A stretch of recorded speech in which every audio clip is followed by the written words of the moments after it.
afternoon from Phnom Penh, capital of Cambodia, and gorgeous, beautiful city with temples like this, with rivers like this, with a bit of sunshine, with nice people, with amazing food, with good prices. But what is it like for a digital nomad over here? Any good? Let's go and explore, and let's have a look at the good points and the bad points. Could you move here? Could this be your new digital nomad spot? Let's find out. Hit him one time, yeah. She no play no game, you know. I can never find no hottie like you, my baby. Would you be my number one A, number one, number one A, number one, number one A, number one. Won't you be my number one A, number one? In Phnom Penh, there are so many coffee shops, guys. So if you're the kind of digital nomad that likes working out of a coffee shop, you are absolutely covered. The coffee shops here have like major Bali vibes, you know, plants everywhere, amazing air conditioning, bougie coffees. You want your soy toffee nut latte with cream on top, you come to the right place. There's a lot of really, really posh coffee shops and loads of great places to work. There's co-working spaces. It depends where you like to work really. There's cafes, restaurants, co-working spaces. You can obviously get an Airbnb and work from that yourself. And there's some really good prices going on for all of these different things. Would you be my number one A, number one, number one A, number one A, number one? Would you be my number one? Ooh. Okay, so it wouldn't be right to talk about co-working and digital nomading here without talking about a couple of downsides. So even though this place is amazing, I can kind of think of three off the top of my head. So number one is crossing roads. There are so many road crossings with traffic light system on, and it's on every block, a little bit like New York. Imagine New York blocks, but you have to stand at the end of every block and wait for the traffic light. So it takes ages to walk anywhere. I think if you were local and you lived here, you would probably just give up on the traffic lights and just walk. But there's also loads and loads of armed guards and police everywhere. So I just don't know, you know, how risky that is. That's number one. Number two is the bugs. Oh my goodness. I don't know if you can see. I don't want to discuss you all, but there are so many bugs. So there's loads of mosquitoes. They come out about 5-6 p.m. in the evening. I've stayed in a hotel and a hostel and had really bad bed bugs from both of those. There's wasps, so there's wasps if you're sitting outside. So you know, if you don't like bugs, I'm always banging on about bugs in my videos. I don't hate bugs. It's just something to note, you know, it's these kind of tiny small things that looking at. And then number three, I think, is that if you are a Westerner, then it's hard to walk for too long without someone trying to sell you a tour or a tuk-tuk. But you know, you can just be polite. Everyone's got to make a living and say no thank you. But hello. But no thank you. I imagine that you just get used to it, right? As soon as I walk out into the light, I'm walking along, you know, tuk-tuk stopping, trying to get me to do a tour. But once again, I think if you're local, you know, you probably have that vibe that you just walk along and they know that you're local and they're not trying to sell you anything. Whereas obviously I look like a complete tourist. So yeah, there is just three things that are worth thinking about, but nothing I would say is a deal breaker.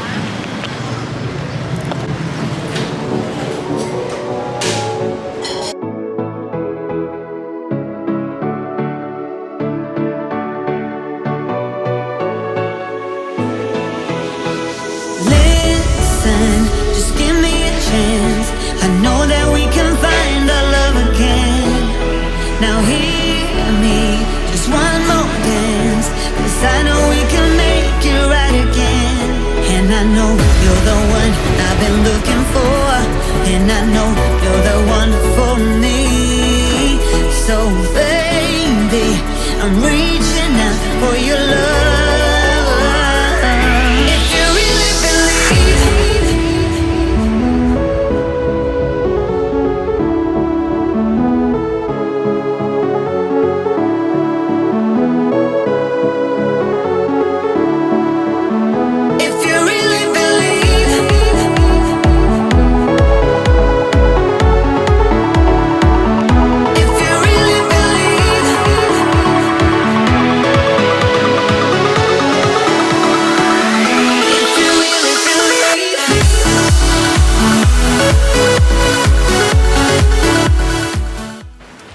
guys. I realised I'm incredibly hot, 35 degrees.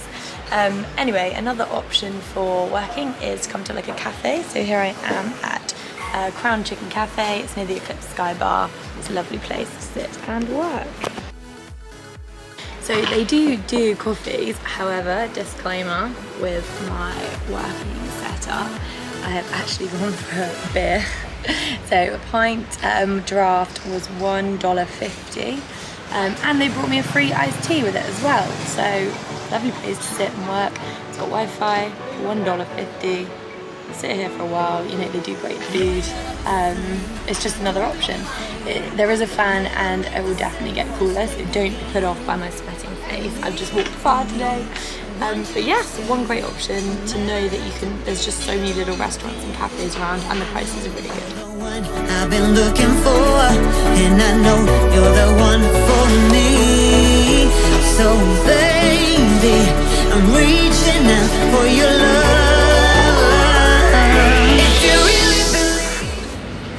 Okay guys, let's talk through the main 4 things then that are useful to know if you're thinking about moving somewhere to be a digital nomad, and if you're weighing up Phnom Penh. So the first thing that we will look at is safety. So how safe is the city? Are you okay if you're a single solo nomad and you want to come here on your own and you want to wander around and go out at night? Is it safe?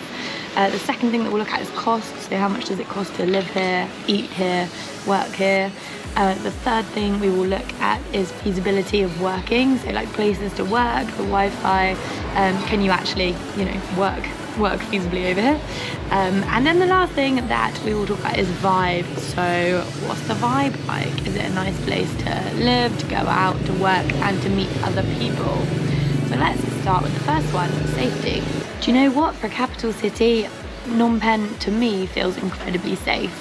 It's a capital city, guys, so be, you know, sensible. Don't walk along with your phone out in front of you or next to the main road. In the busy areas, so down by the waterfront in front of the museum and the temple, just be wary of your belongings, keep things on you. If you've got a hotel safe, you know, put your passports and any extra money in there. Treat it like you would with any other big city. If you're going to Bangkok or London or anywhere, you would do the same. However, just from being here, I mean, this is my second time here, I would say it does feel really, really safe. I've never been so far, you know, felt threatened as a female traveller.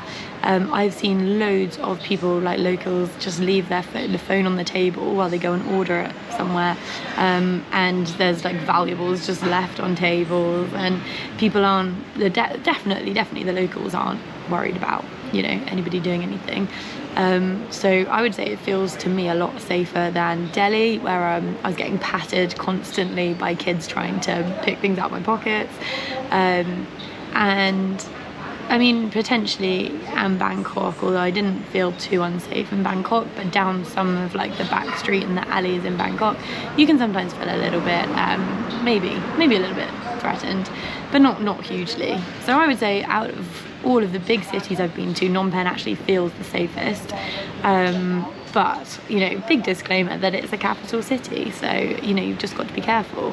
I know that up in Siem Reap, there is a bit more theft and more pickpockets because there's a lot more tourists, whereas I actually don't see that many tourists here. I'm here in January, the weather's really hot, but I haven't seen, you know, a huge amount of tourists. So I think that maybe that means that there is less sort of crime and pickpockets, which would be specifically targeted against tourists. But either way, I think it's a thumbs up from me on the safety front. I feel safe, being out in the evenings here, and I just feel like as long as you're cautious like you would be in any city, then safety is, you know, pretty good. Right, the next important one is cost. How much does it cost to live here? So if you are wanting to stay in a hostel, I'm staying in a hostel at the moment. It's like $6 to $7 a night for an air-conditioned dorm room. Obviously that depends how long you're staying and whether that's something that you think you could put up with. I would massively recommend going for air conditioning wherever you stay because it is boiling. Like I say, it's like 35 degrees today. I'm sweating just sitting here, let alone having to sleep through this in the night. So please get aircon if you can. A hotel room will probably cost about $20 a night. If you want to go for an apartment, I'd recommend something like Airbnb, and you can get apartments for like £600 a month, which is like $730 a month, and that's for a really nice apartment. One bed, you know, you might be able to even get 2 beds slightly further out for that.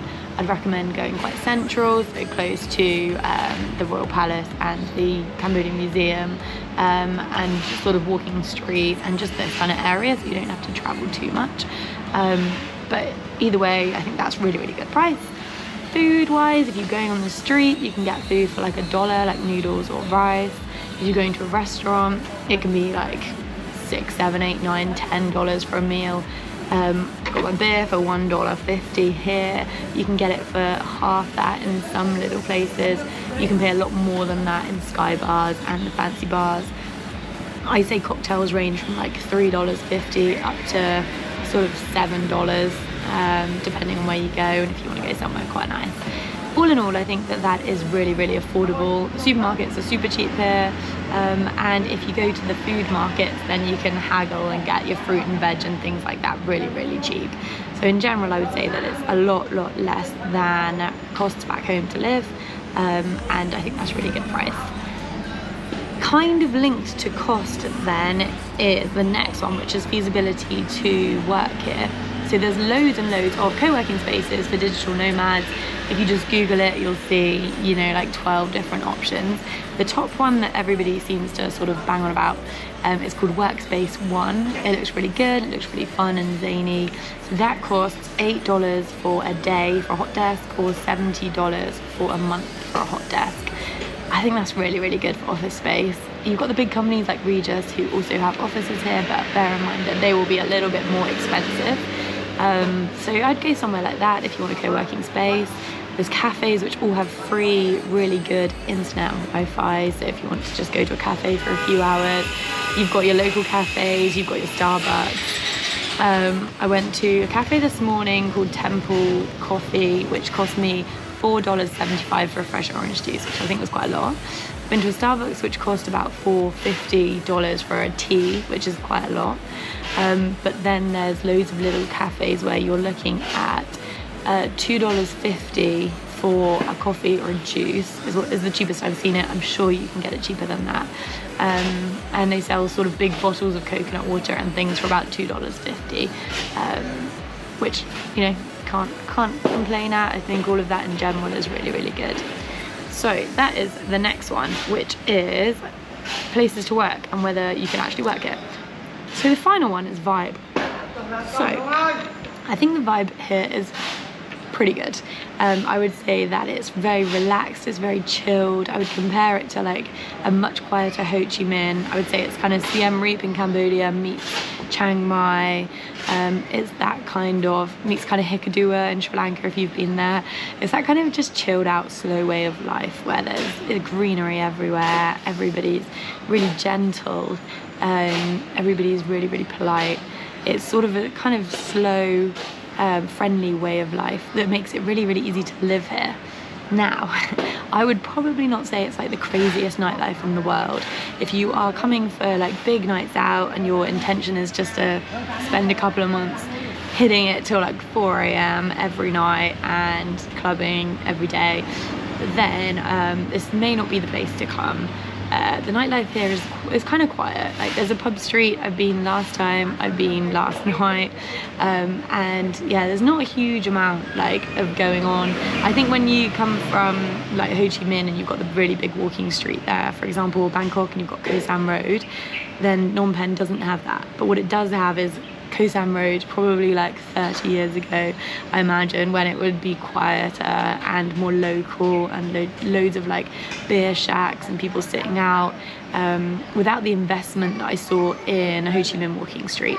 So just a bit quieter, a bit more gentle. But I would say for me that would make it a better place to live, because you can go out for beers in the evenings with your friends, catch up and chat, and then the next day you've got nice coffee shops to go and work in, and it's really just sort of chilled and friendly.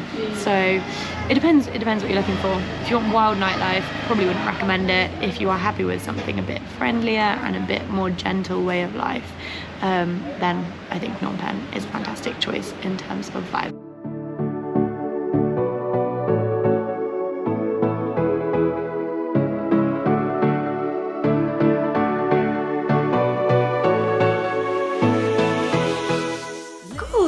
wraps us up, guys. So back in my hostel dorm room. Hopefully, if you do move here, you will have somewhere a bit more sort of set up to work from. That is our video today about how easy it is to come and live in Phnom Penh. I would really say that it is easy and recommended, it's safe, it's good price, the people are really, really friendly, and in general I think it's just like any other big city, you know, as long as you keep your wits about you, as long as you treat it like a city and don't wander around with your sort of your phone and passport and things held out, then it's a great place to live. The Wi-Fi is good, there's co-working spaces, there's a bit of everything.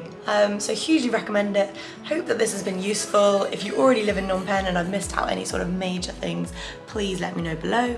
Please subscribe to my channel, and thank you guys so much for watching. I will catch up with you soon. Thanks, guys.